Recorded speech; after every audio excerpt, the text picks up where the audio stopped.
Alright guys, so how many people here think you actually know me? Raise your hand if you think you know me.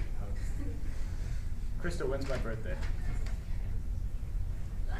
Exactly.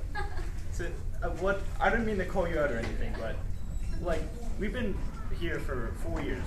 Some of you have been in school for more than 4 years, and we don't really know each other, which is kind of surprising since we've spent so much time with each other.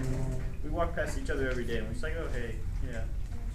Like, I've even hung out with a bunch of you before, and like, it's not like we really know each other.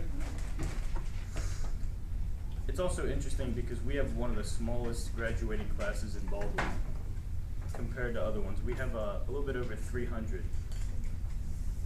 Now, I'm going to tell you a little bit about myself, even though probably most of you don't care, but I'm going to tell you anyways.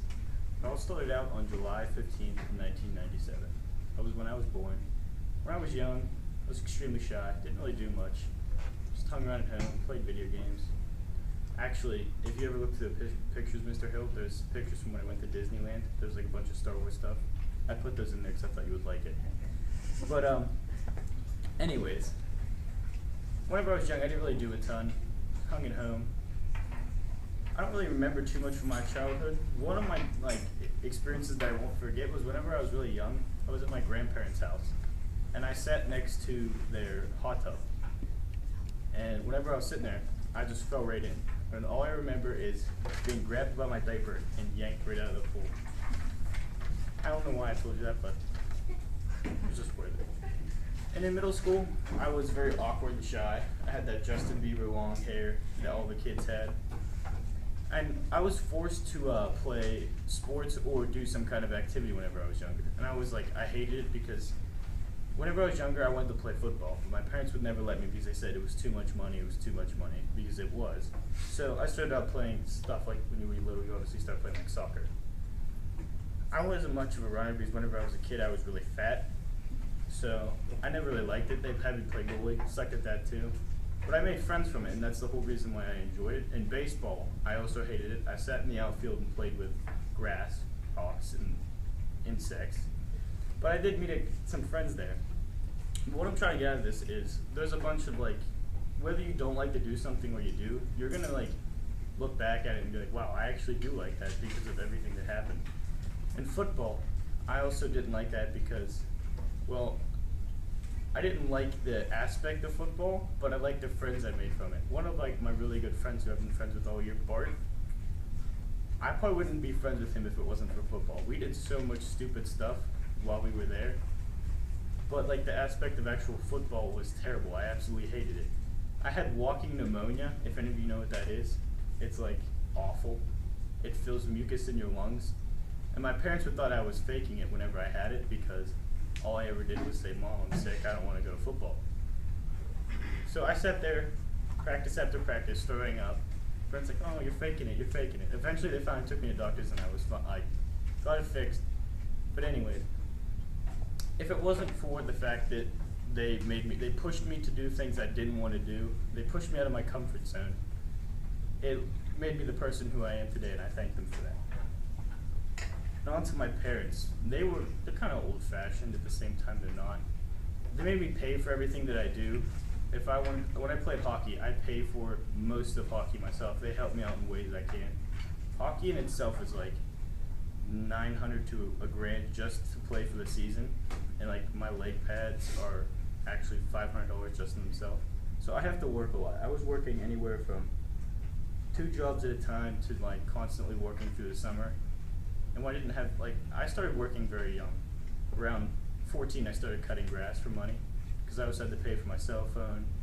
The only thing that I don't pay for at this point is gas for my car, which is great because that's expensive, but I pay for my car insurance and everything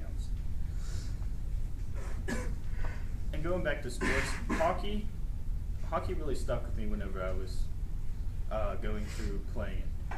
The first year was, first time I played was 7th grade, or it might even been before that. It might have been middle school. I played for a little deck hockey league, and we didn't have a goalie. And at first, I never wanted to play goalie whenever I started hockey. I just wanted to I wanted to play defense. So I'm sitting there, and we were practicing for this deck hockey league, which is just a bunch of little kids who just get randomly thrown together and they have a team. Now, no one had any goalie experience but me because I would just play with it with my dad in the driveway all the time. So I was like, yeah, sure, I'll play. And that's how I ended up being a goalie for hockey. And I just stuck with it all through the years. I ended up playing inline for a while before I actually made it to ice. I'm going to save all the interesting hockey stories though because that's more of Jake's speech.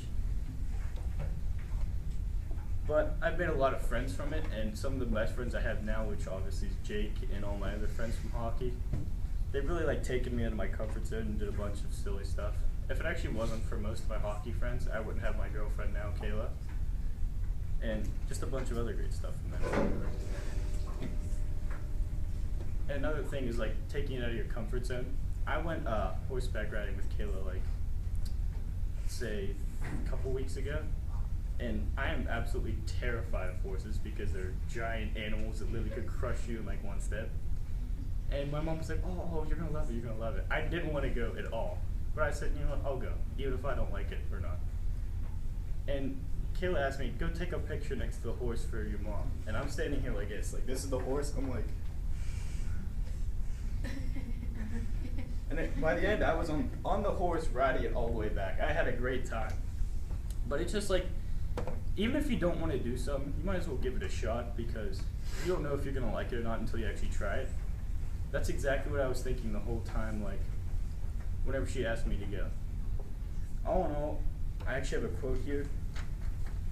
Whatever blocks your encounter, you have learned a lot. There is a way over, around, or through them. It is not those obstacles that inhabit your process, but your confidence and will to break the inertia of fear and doubt.